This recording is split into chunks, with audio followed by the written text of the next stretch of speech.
All right, so today on Success Sakes, we had Kate Cudbertson, or Kate Cud, as some people may know her. Kate She's a Cud. manager. Kate Cud, yeah, she's a manager from Adelaide, I believe. And for anybody that's about to tune in, the story's incredible. She dropped out of high school at 15. She's moving around the world, China, London, New York, whatever. And she got her start really like just helping out an artist that goes by the name of FKJ, and was immediately thrown into like a wild touring experience, into management experience. She's got incredible stories, incredible insight, and it was just overall just a really fun conversation, and she's just a dope person. Definitely. I think you guys will really enjoy it. Inspiring executives, inspiring managers. This is definitely about a story with adversity, pushing through adversity, being naive, and just, working hard and following your instinct. So And really, really caring, thankful. like Payne says in the interview, she cares a lot. Somebody who really cares about helping their artists. And yeah, enjoy. This is Success X.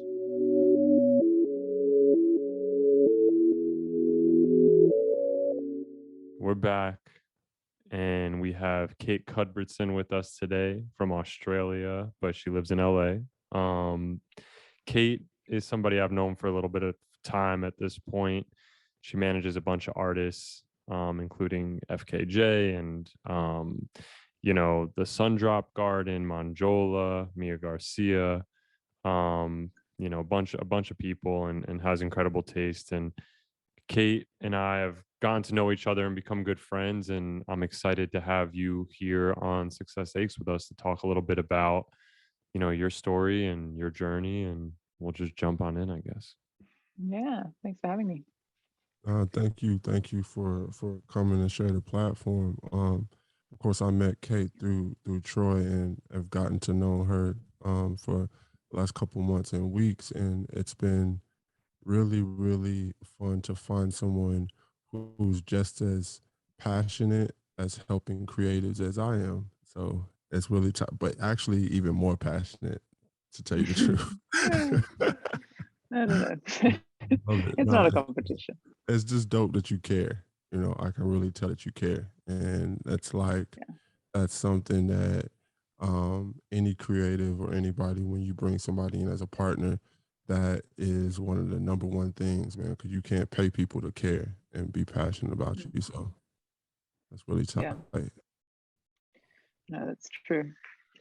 Very I true. think I think when we can dive on in, because I always love like the first time we met, Kate, and you told me your story. It was one of those moments where it was like a movie in my head, just like thinking about all the things that you went through to get your footing and get stuck. Excuse me. But just thinking about like all the things that you did to get your footing and to get started, was such a fun story, and probably so stressful at the time for you in a lot of ways. But yeah, I think like Payne said, doing it out of the passion of trying to help people that you identify as like artists that inspire you, kind of like accomplish their goals and make the things that they want to make come to life in the greatest sort of form. So we can jump on in. Yeah, so I think if you could give us just a little bit of insight into like, your general background. I think one of the things that's really that I think is important to point out is you didn't go to college. You went straight into just working basically at an extraordinarily young age. And I think it's important to talk about too, because like when I came out of school, high school, college degrees, they were required for at least the job that I did when I went to work at Endeavor and big entertainment companies. And I think I've seen recently, a lot of these people have waived that requirement. And I think it's really cool because there's a lot of young people that are ready to just get to it and have a ton of value that they can provide companies, artists, creators, brands. And I know you kind of took this route before it was popular, or advised, or really even an option in certain Mhm. places. Mhm. Yeah, I mean, so it kind of started, as you said, like I dropped out of high school at about 15, and then just kind of continued to do a bunch of different things that then eventually led me into music. A large part of that, I think, was the hospitality world. There was so much crossover, and that taught me so much about how to really like converse and like communicate and just connect with people on like the serving level for the customers, and then obviously for the tight teams that you have to work with under high pressure. The late nights, the casualty of it as well. There was a lot of crossover with the music world that helped me pivot into that. But when I left school, I didn't have the idea of like, oh, this is a brilliant idea, I'm going to drop out of school and work in the music world. I had no idea what I was going to do, but I was just lucky enough to, I think, keep seeing the signs and keep trusting those signs and keep trusting my gut with how it felt when I came across those things. And yeah, it just sort of, I still do that today, really. I try to. It gets a little bit harder, I think, as we get older. We get a little bit more clouded by, that adult conditioning in a way. So sometimes I do need to like take a step back and ground myself again and remember like why I'm doing things or what to listen to. But yeah, that was very It's so short much story. fun being it's so much fun being naive at the same time though. Like Yeah, just naively chasing and like going super duper hard just because you love it. Um totally. and you miss some of that, you miss some of that feeling. But at Yeah, the same time, it's like it can get ridiculous, yeah, when you think about some of the things that like you are willing to do and willing to yeah, sacrifice just trying to chase it. yeah, yeah, absolutely. And looking back on, finding old emails or looking back on the things that I did do to get somewhere is so cringy as well, but really impressive and amazing at the same time. And I'm glad I'm really glad that I started really young, because it really allowed me that time for that naivety. Um, Even though I think you can still carry that on into, your adult life and start anything at any age if you're Mhm. passionate enough. But I think there was something to say for that usefulness of naivety about the whole world and myself, as well as the music world. Do you ever Yeah. cross paths with people that you've quote unquote sent those cringy emails to, and they're just, from my experience, like when I did when I'm a version of that, they're like, oh wow, you did email me like at this time, or like, yo, like I didn't realize that was you that sent that email, or I remind them like, hey, I emailed you in 2012 and look at us now, we're here, Yeah, and I always find it to be like yeah, kind of a good moment. No, it yeah. is. No, it happens quite a lot actually.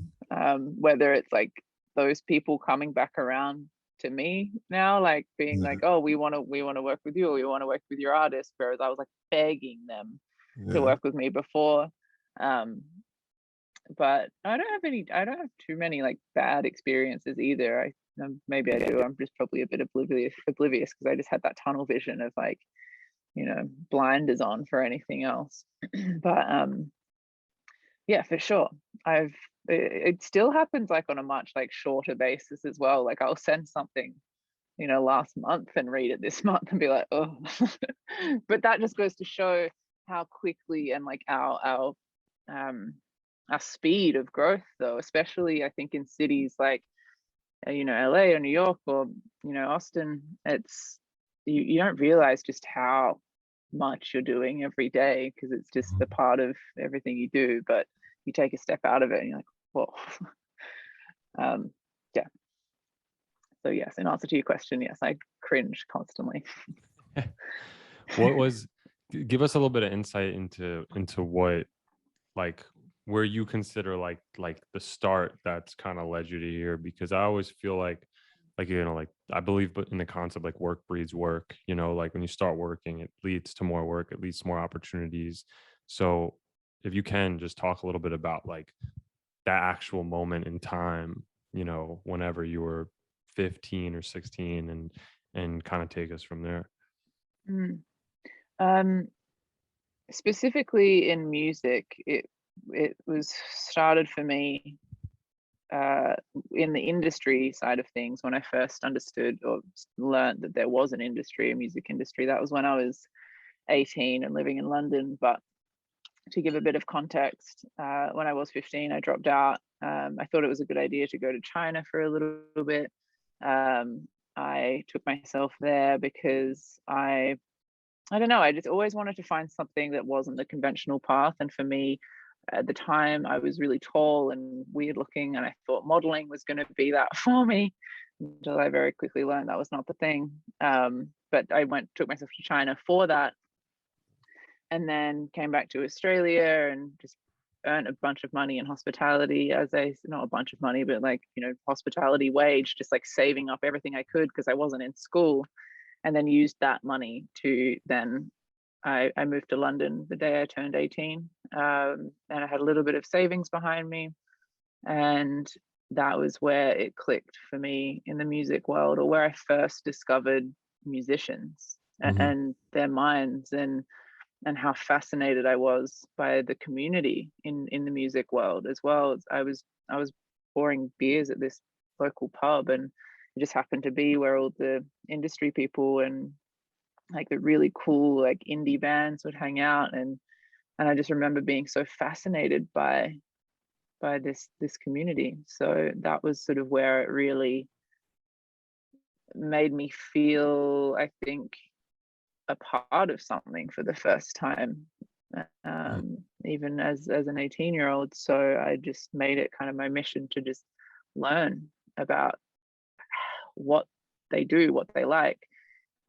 So I had even something to talk to them about. I was like, oh God, like I need to learn about like David Bowie, or like, I need to learn about like any sort of a musician that that particular group of people that they really respected. I would do the research just so I had talking points so they'd like me, like, and that kind of developed into this somewhat like obsession for the overall music industry and music itself. So in that process, did it become like clear to you? When did it become clear to you in what capacity that you wanted to work for an artist? Like, was it somebody that you saw was like, oh, I want to do that's it. That's what I want to do. Yeah, it's funny you say that, because there was this one really, really pivotal moment. I was at this pub that I was working at, and some of the guys that also worked at the pub came in for a meeting. They were musicians, they were in a band. They came in at like 11, 12 o'clock, like noon, and they sat at the back of the pub. There was no one else in there, and they were all like looking a little bit like not nervous, but they were definitely like on edge of like, or like waiting for somebody. And then this woman walked in, and it was the first time it was the first time I saw, I think, a female in that power, or just power in herself, I mean, as well, because typically everyone that was in and around the music world were men.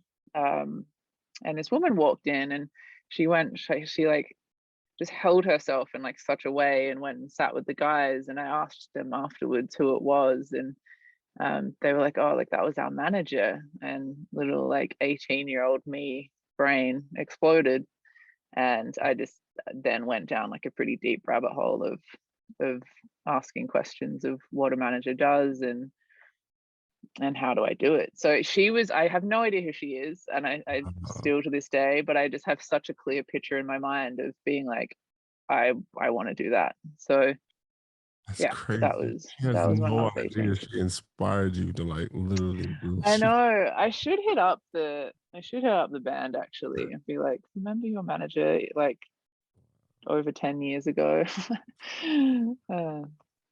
But yeah, it was a really pivotal moment for me in deciding what I wanted to do.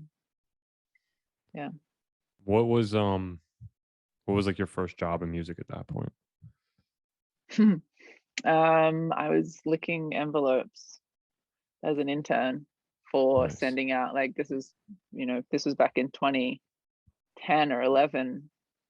So there was like still when I was interning for this PR company, in London, as well as like working for £5 an hour at the pub.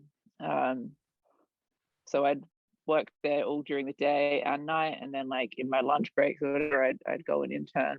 And yeah, a lot of it was just like lickings, mailing out You CDs. so Obviously, it happy. was still I the bet you were hard. so happy doing it too, right? I thought I was the coolest. Like I used to just type. Like I would have this like old tiny like little Dell laptop, and I would just pretend like I would.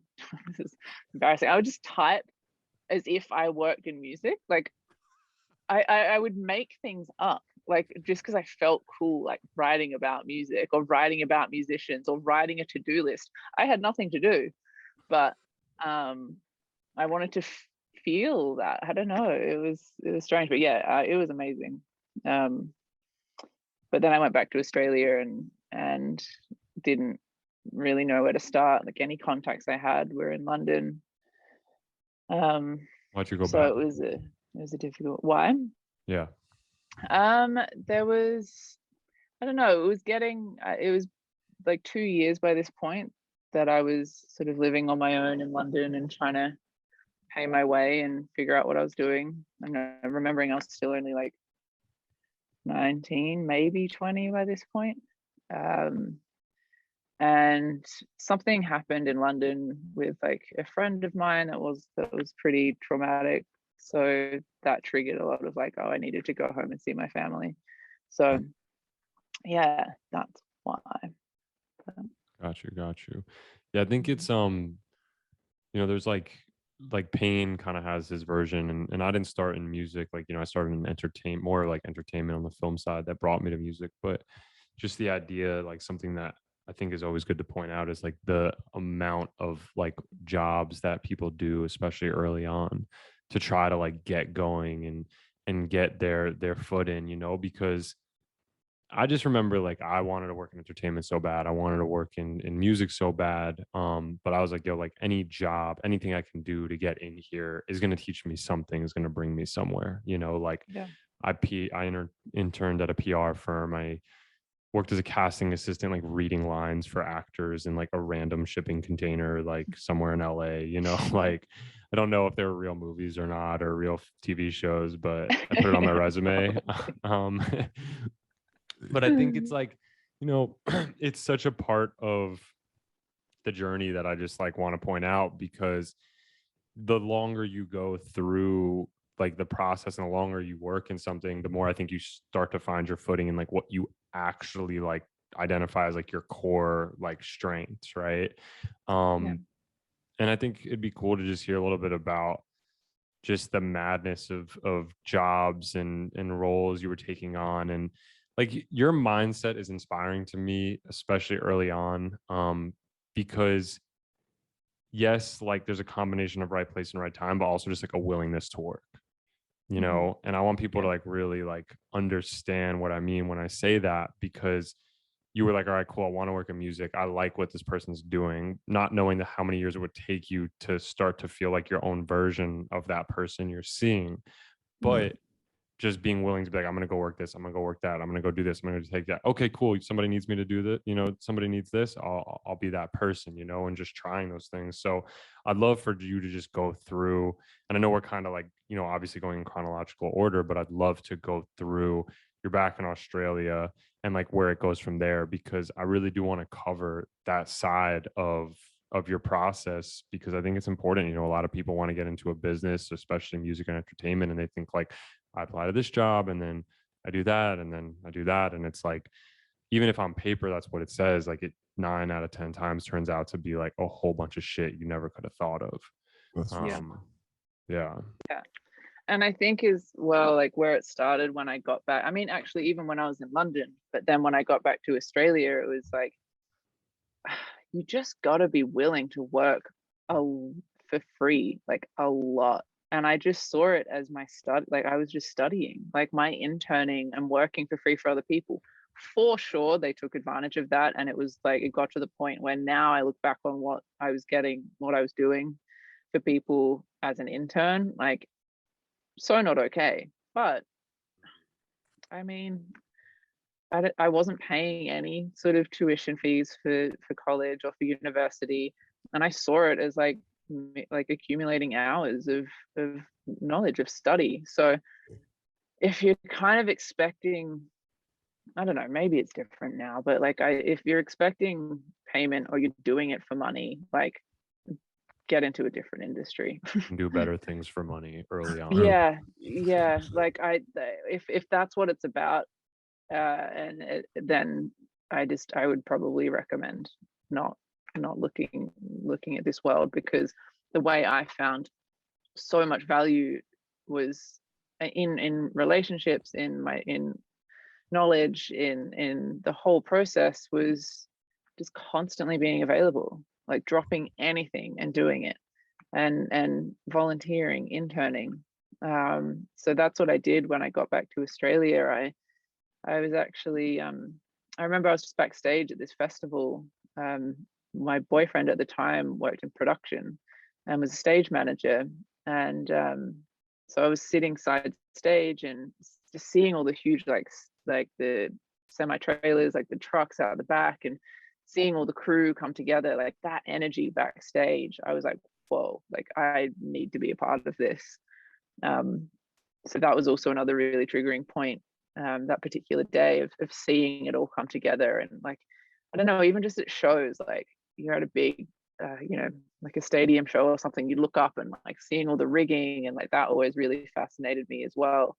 So that's when I was like, I need to be in and around music festivals. So then I started volunteering as like artist liaison, or picking up trash at festivals, just to be in it. And because the more you say, the more you do it, the more you can put it on a resume and say, oh, like you just put the festival name and like volunteer artist liaison. Like, I don't know, you start accumulating more and more of those types of things, and you it does look good.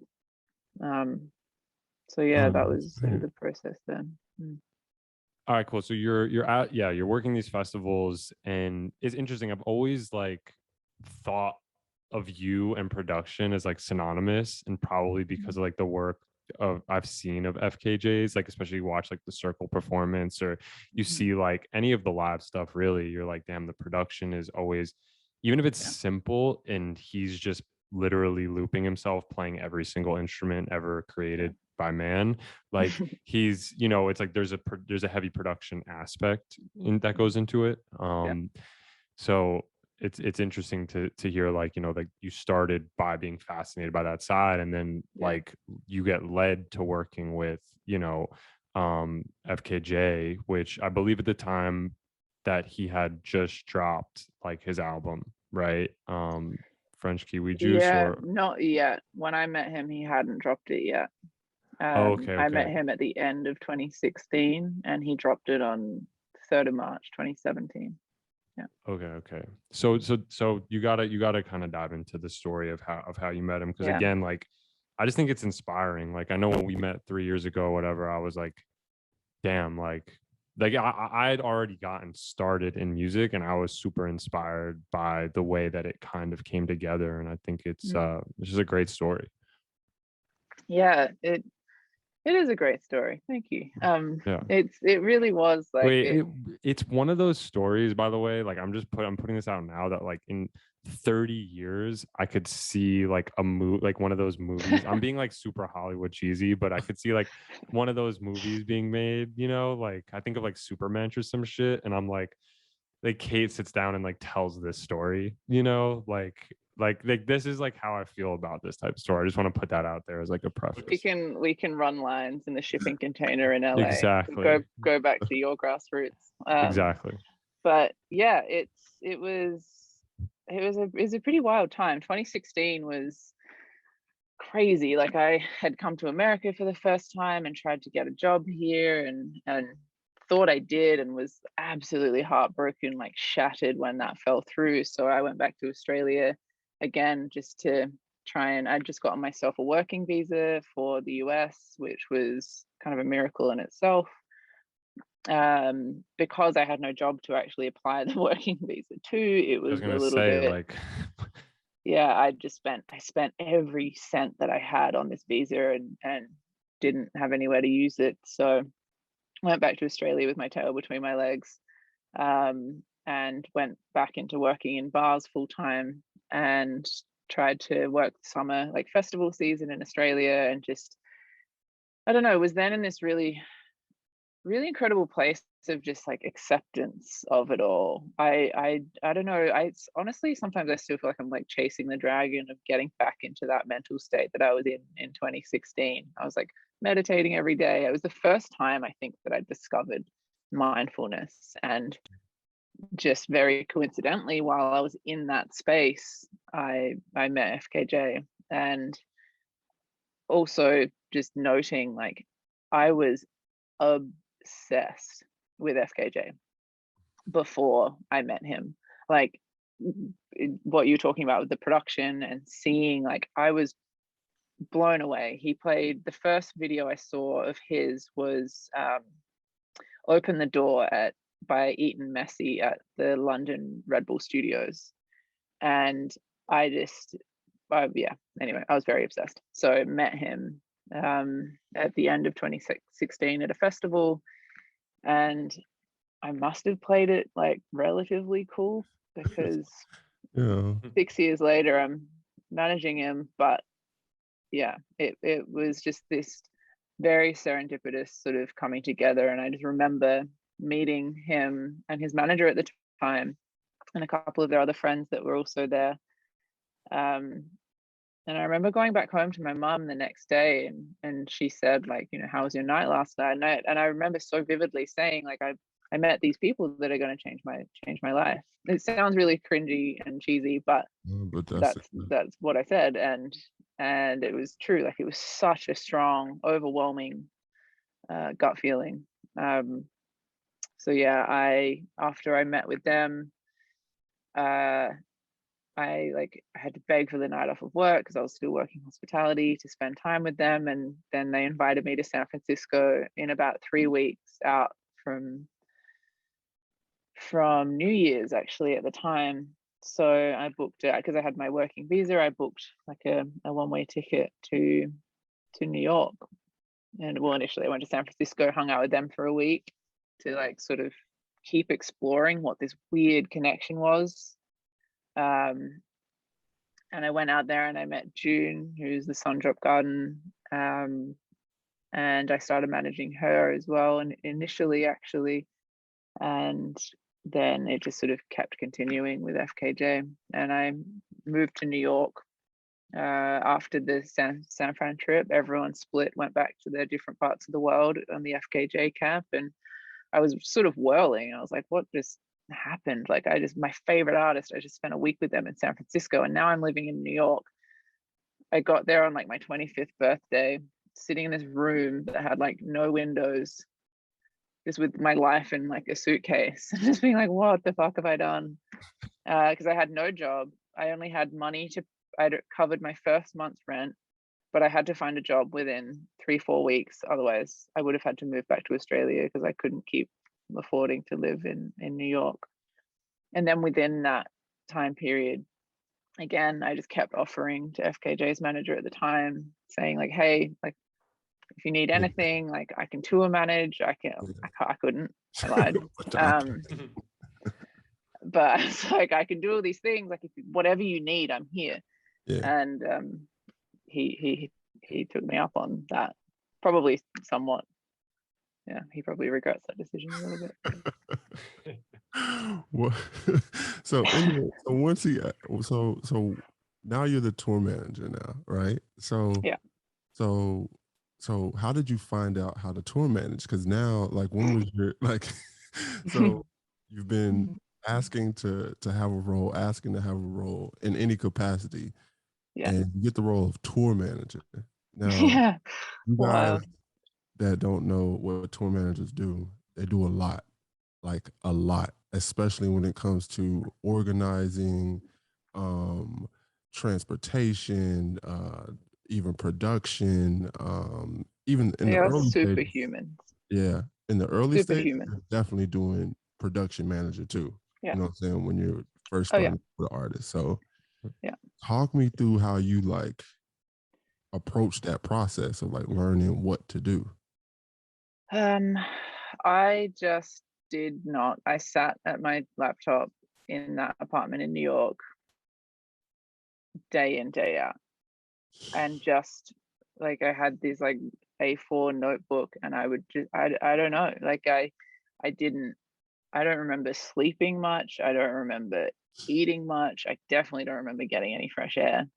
And I just Googled, and I contacted the one thing though, it was like because I'd volunteered at these festivals, because I'd gone to London when I was 18, because I'd met so many people by this point and become friendly enough with them to be like, yo, like I'm now in this position. Don't ask me how, but can you help me?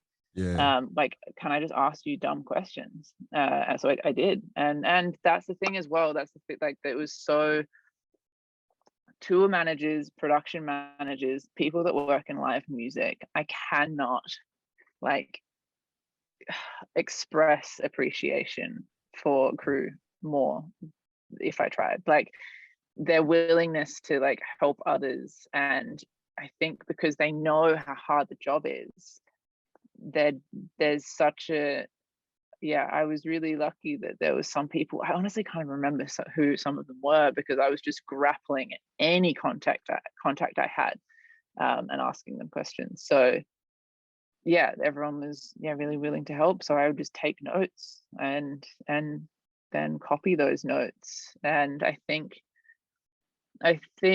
a lot of people helped me. Like I remember even like the bus company that I was talking, like they could tell I Yeah. had no idea. They were like, whoa, like this, she's green, but God, Yeah. she doesn't shut up. Like it was just that element of like she's still there every day, like I think trying. Yeah. And I just had no shame in that's bringing it back to the naivety. I had no idea how bad I was at this.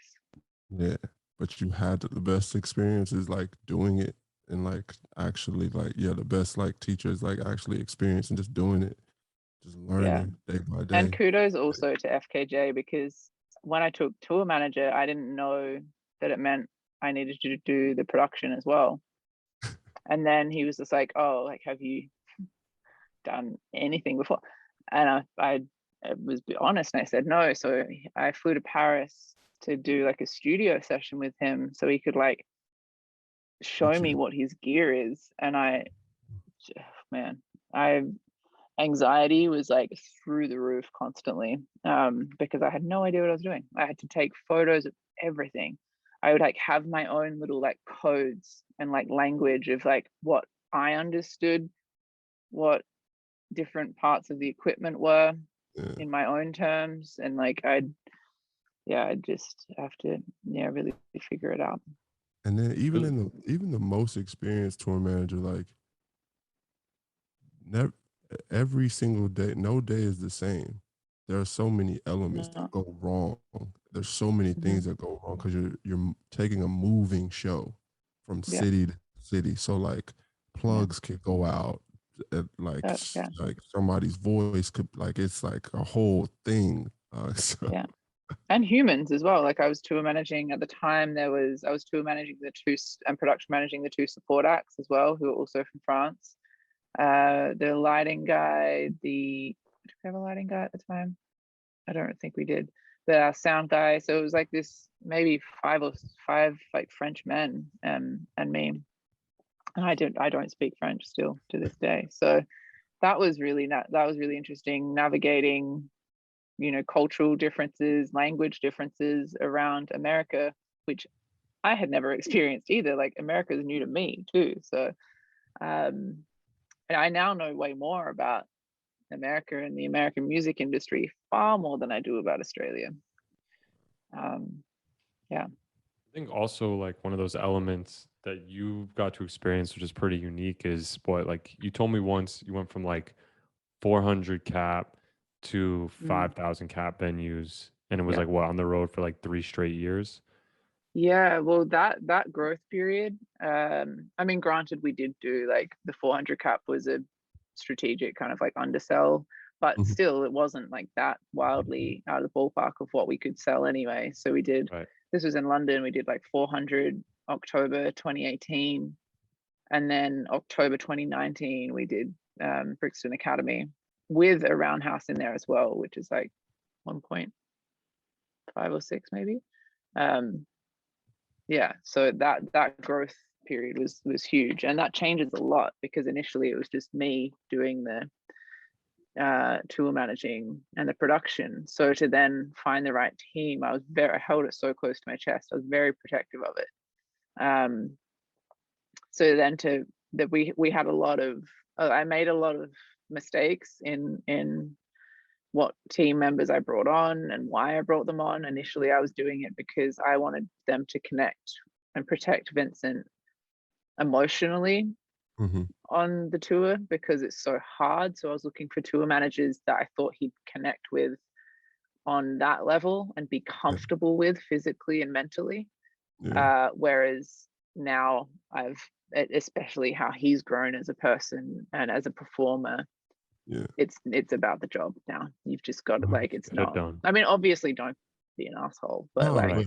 but that makes so much sense because I definitely understand the value of being a tour manager that's emotionally being able to like be there for them in the early stages because yeah, that's exactly who I was in the But early that's the stages. thing, yeah, you two have like that. It's that kind of in connection when you think about like where Yeah. you started pain and like where really not even where you started, where it really ended up by the end Yeah. of your time on the road was like your job was to make sure everybody was just straight, right? Yeah. yeah, And then like Kate, it's interesting that you thought you should hire for that, probably because it's to a degree like it's like this weird thing where like artists are on the road. They're kind of like these like figures that are elusive to a degree because we see them on stage, we see them under lights and production, and they meet people like you, right? Or like Payne, you've seen it a million times on the Yeah. road with people where it's like they meet somebody like this person just should be around, this person should come on the road, right? Or this person Mhm. should do these things.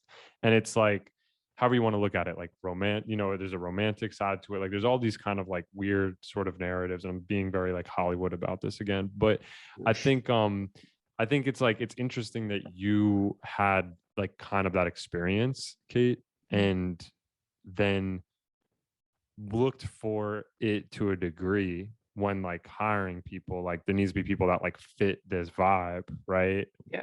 Like, and then in reality, it's like you said, it's like you need people that are just gonna get the job done. You need people that are Yeah. like gonna be professional and do Once the you work. get to a certain place, it's like they don't need that as much, I want to say, or they can find that in different places, but you need Exactly. the person that is being the tour manager to be able to handle that level of like production and that level of Yeah. like artists for sure. Like expertise. Yeah. Yeah. I think as long as they hold the thing that I think I can pride myself on with my artists, not just FKJ, but it's finding the teams for them that are going to represent them accurately and appropriately in the industry in all of their fields. And that's something that's really important to me, that they understand how we want to present. Like and that's where it sort of comes from, just the core values of what I share with my artists is as who we are as people, take music away from it, like how we like to be treated, how we like to treat others, how we like to collaborate, how we like to work with others. That's really important to that's my job, that's my responsibility, to hire the right team around these artists and build that network and that brain's trust. And that's so much, so it's so important on the road, because also someone that's off, it really affects, like, especially an artist or not an artist, I should say, a human and a person like FKJ. Like, he's so intuitive. Mm. Like, that dude can read someone's character before they've even stepped into the room. Like, he knows. I think he's very aware. He's a very good judge of character. So I have to be as good Yeah. And usually now I hope, you know, he trusts me with that. When I say I like someone and I say, I reckon you'll like this person, he goes, okay, cool. Yeah. And, you know, I think he has a trust in me of how I represent him. Because it's super important. I mean, imagine, you know, imagine you managers, I don't know, say like it, I would be super particular about that if I was an artist, because we're just extensions of them. Definitely. So Also, yeah, in the live world, it is really important as well. it's also like just representative of like the growth of like becoming like a professional. It's like, Yeah. you know, of like Stuff. he's a he or anybody else that's an artist, talented artist, right? Learns how to make music, let's say at an early age or whenever, then has to learn how to tour, has to learn how to be like an act, how to be an artist, how to be an Yeah. entertainer in their own right.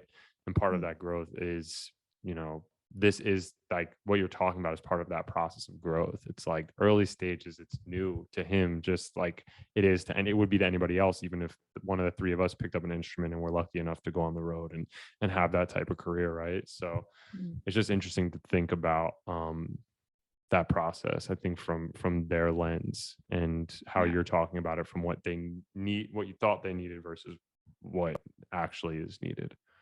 Well, yeah, totally. Because I mean, FKJ needed someone when I first came on. He needed someone who knew something about production. Yeah. I was not that. I was not what he needed. Yeah. Really, if I'm being totally honest about it, like I mean, I was in ways, obviously, because the relationship has continued to develop. But you know, technically speaking, he needed someone who could plug in his keyboard without, you know, messing it up. He needed someone who knew what an XLR was, or what an SM58 is, or what, you know, the most basic things to just make sound happen. That's what he needed. But so you know, he's been incredibly patient with me through this process of our whole journey. Yeah. And you Yeah. didn't know that you would need to know all these things, obviously, but I think, you know, during COVID, like one thing I learned was like basic like video editing, or like I bought, you know, Mm. like even production programs to learn like, I mean, like the basics of how like a beat is made, right? Because I figured Mm. like this is going to help me talk to people I work with if I just Mm. can understand certain things, because I hate that feeling of being like in the studio or in a room with an artist or creative and Mm. they're using a phrase or a verb, like some sort of verbiage or words that are pretty much a different language for their hobby, Mm. their craft, right? Mhm. And you know, you don't have like the luxury of knowing that some of those things that you would need to know, but I think it is like a good thing to point out that if you think like, hey, like I want to represent producers, or I want to work with artists, like what's their process, like what like generally is the process, and how can you like study it a little bit and invest into learning Mhm. a little bit about what they learn. Because you, like when I learned video editing, just the basics, and it was like 2 weeks of the most frustrating 2 weeks, and I put myself through it when I didn't have to. I was just bored, and I was like, That's what's impressive. I can't do that.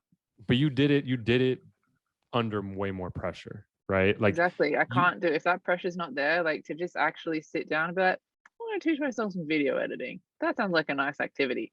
I No. had nothing to do. I was bored. And trust me, I'd rather have had something to do at the time. I was like, yo, shit was falling apart for us. I was like, man, fuck this shit. So I was like, I either go crazy in my room, or, you know, I learned basic video editing, and it worked because like me and Payne are here Yeah. and we're able to do shit like this, which we both Yeah. genuinely enjoy and enjoy having these conversations. But yeah, you know, I really relate to just that, what you're saying, not the amount of pressure, but we're saying of like sitting in a room being like, what the fuck is this? Like an XLR cable is so basic, but at the time you might have been like, what the fuck is even an XLR I cable? used to, you know what I was remembering the other day? And sorry if I'm like rambling too much here, by the way, but like I used to, oh crap. I used to, in the middle of shows when there was a problem, like, because I had to fix it like while he was playing. Like there's a whole crowd there. Like Yeah. That's there was fucked up. sometimes I remember being in India, and we were at the end of this the whole of 2017. We had done like a world tour. We were at almost at the end of it, and I was like broken by this point, like spiritually, mentally, physically. Um, and I remember I remember looking at Vincent on stage being like, I'll fix it. I had no idea what the problem was. I didn't know how to fix it. And I just went out the back and I cried Oh, mid show. And just because I was like, I don't know what to do. Like, yeah. and I came back and I was like, all right, just had to breathe my way through it. And honestly, just like, I'm not super religious, but like praying that a solution, or that it would fix itself, or that he'd have a good show. And came back, found a solution, or he managed to find a solution on stage. And yeah, I just there was a lot of like going off and crying backstage at shows because I didn't know what to do. I didn't know how to fix it, like, but I would do everything I could in my power to fix it, if that meant like screaming at someone that was like on side of stage, really leaning into crew members because they could see how passionate I was, maybe. Yeah. If you Sometimes it's were like sometimes it's like that. Sometimes like everything is going wrong and you just don't know what to You do. just, yeah, I was just stuck on the spot. I was like, I can't. When you're at that point, usually, I mean, because as a manager, as a production manager, I think, tour manager, I mean, you're a professional problem solver. Yeah. That's your job. And without even a as lot of time. management. Yeah. That True. sometimes you do just go, you're stumped. You're just like, I threw my hand, like, I don't know what to do anymore. But I think that like speaks to the importance of what you're saying too, of like you genuinely having like an affinity towards like crew. And like, there's any nerds out here that love like production or live, right? Like a lot of people, a lot of managers, I'll say from my experience, don't have a lot of patience for crew. Like a lot do, but a lot also don't, right? Because they're often speaking a different language. This is my perspective. I could be completely wrong. There's people that have made it 20 times further than I ever will, who might be like, nah, like you're just wrong. But what I've seen is a lot of managers be like, yo, I don't know the language you're speaking. Just get it done, get it fixed, get it going, make it work. I don't care what it takes. You're saying this venue doesn't have that? I don't care. It's supposed to work, right? Yeah. And then crews have this stigma at times and this stereotype of being like grumpy, frustrated, angry, rude, short, whatever it is, right? And if you like, we're talking about like young Kate in an environment, and again, like heavy production environment, really finely curated shows, not knowing what the fuck to do. If you don't have that relationship with those people around you where they actually care about helping you, you're risking somebody just being like, I'll just act like I don't know how to do it. Like, you know what I mean? Like, I'll just like, you know what? I just won't help this person, because there's some of that for sure, but like focus on the good stuff. For sure. But I'm saying like the importance of that, of like, of really just keeping those things in mind, because I don't know, like I'm fanning out a little bit right now because I think it's actually, and I've seen Payne be in the situation, and he was in it way before I was around, but it's a really impressive thing to mentally get through. And how it gets solved is not always about knowing the exact solution. It's just about being willing to constantly look for the solution in that moment and talk to everybody and get something done so it ultimately plays, and so that the fans and people know as little about what was happening that was a problem behind the scenes as possible. And it's impressive, and it's really, really hard to do, especially when you don't know how this shit works, because then your confidence is usually pretty low at those stages. Could you also talk about, I mean, just being a woman tour manager as well? Like how, I think the there is a conception that like being a woman in power that you have to be an asshole. Like, did you have to, were you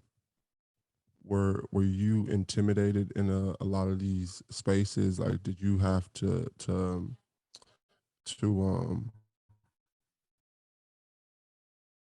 be a little bit extra to gain respect? Like, how was that process for you? Just being a woman, being a tour manager, and just trying to make sure that people trusted you, but also respected you. Yeah, for sure. I mean, I was constantly terrified. Um, and I think that kind of manifested into a confidence that wasn't real, but on the outside and on a it gave me this like facade because it was so, I think, my internal fear of like doing wrong, or because I knew that I had no idea what I was doing. If I couldn't let that show, so I had to sort of front.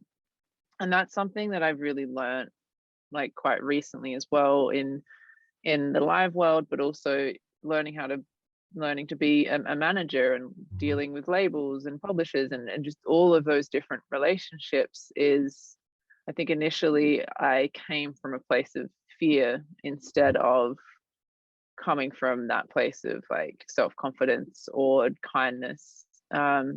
Because yeah, you are told that, like, you know, I think in society generally, like, to be a boss or something, you've got to have this masculine kind of energy, which we've been told and taught is like, you know, being this authority figure, being, you know, not bossy, but like, you know, having that sense of self and having that precise sort of direction in what you say and how you say it, and that confidence and arrogance as well, like that's the best way forward. But I mean, it's not. And I think a lot of like men are learning that now as well. But yeah, in answer to your question, I did go in some instances it was really dependent on the person that I was really with, that was in front of me at that point as well. Like if I picked up on a nicer energy from someone that was in a venue or whatever, and I could see that there was a bit of a softness to them of compassion or something for maybe my situation, I really lent into that. Yeah. And I kind of let myself just collapse into their kindness, and I'd let them help me. That's But amazing. when I could sense that someone was exactly like those guys that were like, I'm not going to help you, then yeah, I turned into I mirrored that energy, and I turned into what I needed to be to get the job done. Because there are some people like, and I think that's something that really helped me, is like being able to read people quite well. That yeah, and then in turn just being very versatile and a bit of a chameleon in whatever situation that you're given. Like if someone's being a dick, then sometimes you do have to call them out, and you do have to be one back. You have to be firm. But if someone's kind, then, you know, I'll mirror that too. But now, I mean, it's a bit different. Now I've got much more. I'm not quite as bipolar. Like I'm a bit more consistent in also, how I show up. But now that you have the knowledge, like yeah, you're secure in who you are. You know your shit. So it's like, yeah. Well, we're getting there. I feel that. But yeah, so that's still a really interesting journey, and that's been something that I've reflected on recently, is that part of growth of like now, you know, showing up as me instead of what the other person is like. But that just comes with experience, I think. Yeah. I think I kind of definitely relate to the same thing, because that's not my natural state, to be an aggressor or to be a person who, you know, is like having to turn up on somebody. That's not how I operate. And I think sometimes in this industry there are people who will kind of give you that energy. But what I do know is that what can prevent my ego from coming out to battle theirs is knowledge. Because if I know what I'm talking about, and I'm educated in this space, then like you can't talk me out of my character.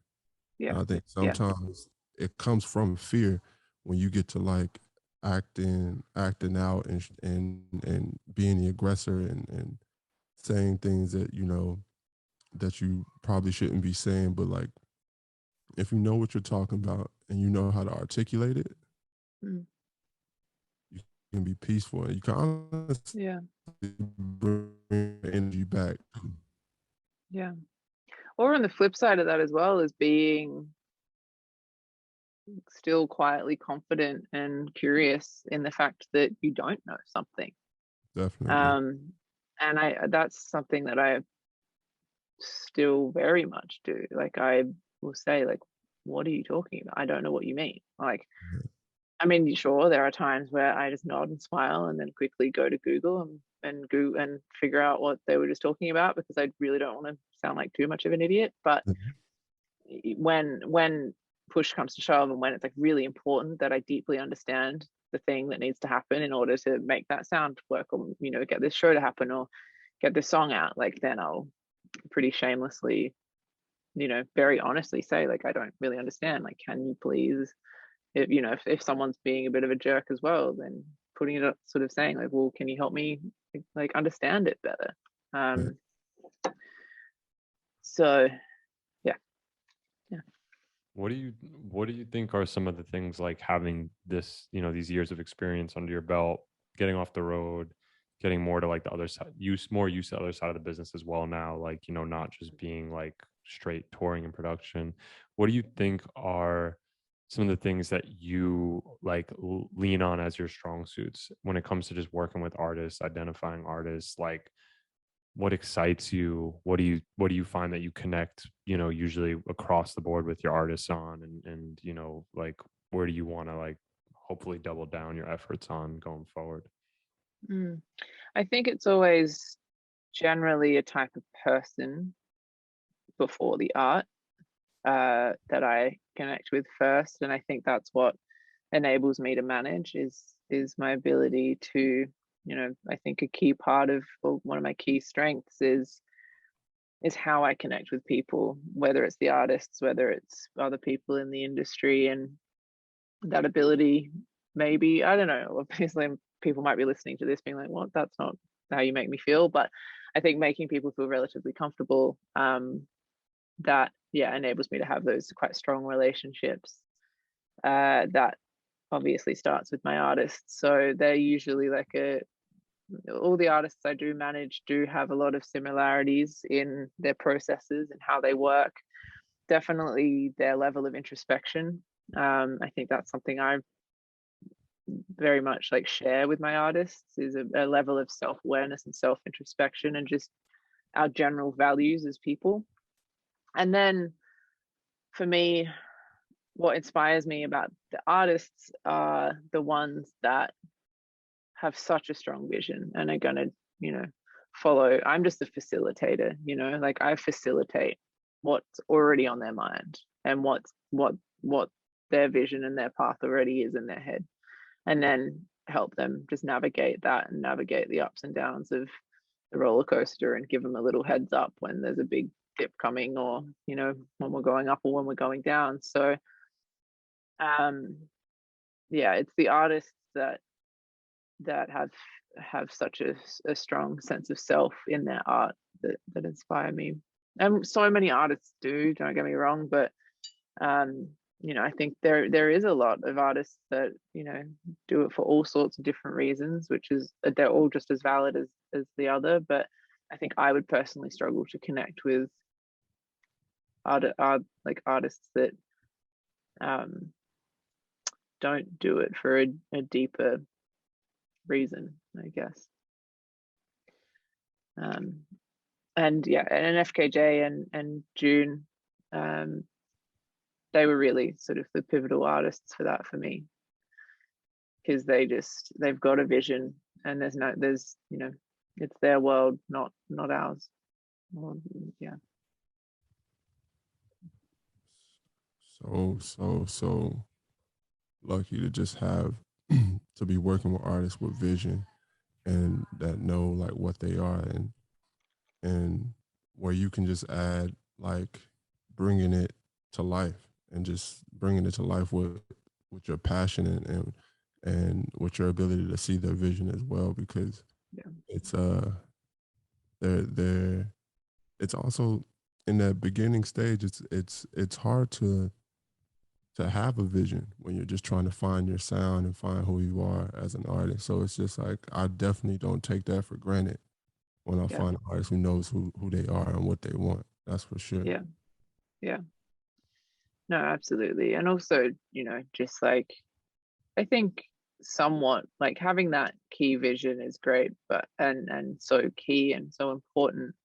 But I think that's also a part of like the manager's job is to, if the art is there, if the music is, if they're just pumping that out no matter what, and it's like they can't do anything else except make that art, then that's where I like to step in and really help them like build that exact vision of where they're going and what they're doing. I think it's so key for management to have the larger vision, because sometimes the artists do just need to focus in on what's in front of them at that current point in time, or that emotion that they're processing that then turns into this beautiful piece of art. And then that's where the manager, I guess, can sort of take a bit of the load of the overall goals. Yeah, not every. It's interesting because like you talk about like high output, and I don't know, all of your artists and their process in depth, right? Like, but we were lucky enough to also work with artists that, I've worked with some that had extremely high output and some that didn't, and they're like very different, like types of job descriptions on our end. Yeah. And I learned that the hard way. It's like one is like be patient, because there might be one day where something incredible happens that takes 2 years to get there. And the other one is like you just know you're going to have endless material and opportunity to kind of go through, because this person is just a vessel for whatever they're doing, like their bodies and their talent, their hands, their voice is the vessel for making music or making art in general. So it's definitely it's cool to hear you talk about that, and makes me think about working with an artist that was like this, and then starting to work with another artist who's more like this, and having this expectation at first of like, well, this artist should be doing things because that's what I'm used to on this side as a manager, right? And then realizing like I have to go through like a process once or twice with this person and anybody new to really start to get how they work, to have some level of patience. Like I talked to somebody the other day about they don't work in music, but I was like, yeah, like I signed, these artists, and you give it like a 2 to like 5 year period. He was like, you're waiting 2 to 5 years to see if this happens. I'm like, Yeah. yeah, it does sound kind of crazy, but yeah, like, Yeah. um, yeah, it's just crazy. One thing I really want to, talk about before we wrap up too. One thing I think is just such another cool moment that you were a part of was the Cercle performance. And I don't remember exactly, but I know like the logistics were crazy. And I just think you gotta tell that story again, just so we have it. Yeah. Gosh, how did that was a while ago now. That was through the guys at Cercle, which is this like incredible team of people out of France. I'm pretty sure they're out of Paris, that always, they film and record these artists, usually producers or DJs, in like beautiful locations in nature, and live stream the whole event. So the concept's amazing. They had been hitting up FKJ for a while and wanted to do something with them. They suggested somewhere initially that I just didn't really think like reflected FKJ's music overly well. So they said, they put the ball in my court and was like, all right, well, like you guys come up with somewhere, which I did, with the help of a little bit of a spliff at the time. I just moved to California, so it was very like novel for me to be able to get high legally. And so I smoked a bit of weed, and then started looking for places in nature online that I thought really reflected FKJ's music. And then I saw this image of the Bolivia salt flat deserts, that was like a literal reflection of like how it has the water, and then like it perfectly reflects the clouds, so it just looks like you're floating in the sky. And yeah, I was just, my mind was blown that I found an image that was literally a reflection and sent it to Vincent, who was just like, that's amazing, like we have to do it there. So I sent it to the guys and fell asleep, kind of forgot that I sent the email, woke up the next day and they were like, okay, cool, like let's make this happen. Like, when can you do it? And I was like, shit, what have I just gotten us into? So yeah, the team at Cercle were amazing and pulled that off. Like I can't take any credit for getting that together. They handled all the production on that. Yeah, they handled everything. We brought over our playback tech and a sound guy, because all the sound was like, it was live. It was a live show. The sound was mixed live at the back of like a, I wish I should have shared some photos with you, but yeah, it was mixed at the back of like a 4-wheel drive like car truck thing. Yeah, Crazy. Like I can't imagine like the wires and the tech, like and the electricity, because the water wild. is there. So I'm like, how are they doing this? Yeah, we had to like ground the power, and it was just, we only had like there was such high pressure because we only had like a window of about, you know, so many hours while the sunlight was up. Yeah. Just for anybody that this is it. But that's like so basically a car like that was just out there. there was about maybe 5 of them, and like a couple of like big trucks for all the gear, and because we had to get internet, we had to get like signal out there. Like there's no So there was Wi-Fi like and generators in there in the cars. yeah, we had a big generator. Yeah, so that was, and then also there's like lightning storm. So as soon as the sun goes down like very fast as well. And he was playing like through sunset, but he was getting so inspired in the second half of the set that he like kept playing. And like the crew was just like, all right, like we still got to bump this shit out, like let's go. So we had to load out in pitch black. Yeah, it was definitely an experience. But yeah, that team was just like none other. It was incredible. So That's insane. That's Hold on, insane. pitch back with the water there too and everything. Yeah. So we just had to wear like these big like boots, like waterproof like boots, and yeah. But the sun as well was like, you know, just dealing with like the different elements of nature, the sun and the reflection alone was like, you know, the UV rays. So like you had to like wear a bunch of sunscreen, but it was cold, but it was kind of hot, and you know, there's nowhere to go to the bathroom out there. You had to get very creative. Yeah, that is crazy. It's one of the most impressive performances, like from all angles, that I feel like I've ever watched. We'll put the link in the video so everybody can check it out if they haven't seen it. Yeah, definitely.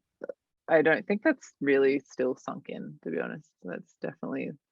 Have you like watched it since? Yeah, I watch it pretty frequently, actually. Yeah. I honestly, a lot of my, like all of my artists, I'm like that, like really enthusiastic mom that constantly like plays the music and videos, and yeah, it's so nice to put on in the background and just have it playing while you're doing some work or like cooking. I don't know, I love it. Definitely. Yeah, it's incredible.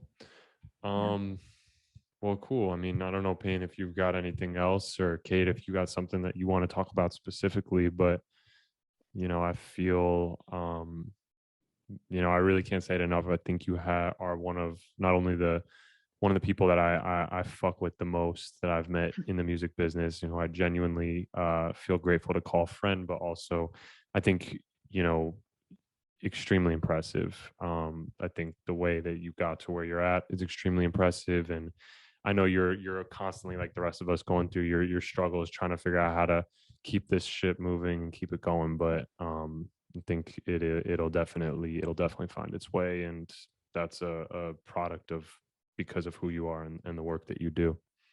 Yeah, no, thank you. And I think it is like it's really nice to be able to like kind of reflect a little bit on the whole story when you look at how far you've come. But if that is anything that's helpful to anyone, I guess, is like something that I always tried to do is just like make the story as cool as possible. Like with the time that we've got, life generally, to like, I don't know, try crazy shit, do stupid things. And then it does sort of get somewhere. And even if it doesn't, you can look back and be like, oh, remember that time that I smoked weed and ended up on the Bolivia salt flat desert? Or do you remember that time that I pretended I could tour manage and I couldn't? And then, you know, now we're here. So I think, yeah, I think it's just like about, man, it's just about trying these different things and building those stories and narrative and I guess being proud of it. So yeah, it's my little Thank piece you. of wisdom. Thank you so much. Yeah, of course. Coming in and telling us your story. I think it's so important, especially for aspiring managers and executives, to like to hear your story, because it's definitely like the the the blueprint of, like, I guess, like how to break in, and it's just relentless. Like if it's something that you want to do, if it's something that you really, really are passionate about, Yeah.